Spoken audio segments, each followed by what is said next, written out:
Environment Minister Yasmin Fouad has revealed that total revenues from Egypt's nature reserves rose by 40% in 2024 compared to 2023 and by over 1,900% compared to 2017 and 2018.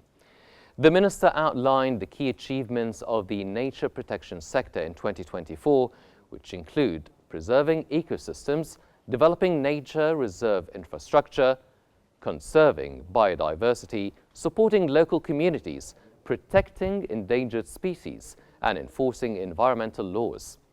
She added that each of these pillars encompasses a variety of programs and activities aimed at supporting Egypt's national efforts towards a green and sustainable transition.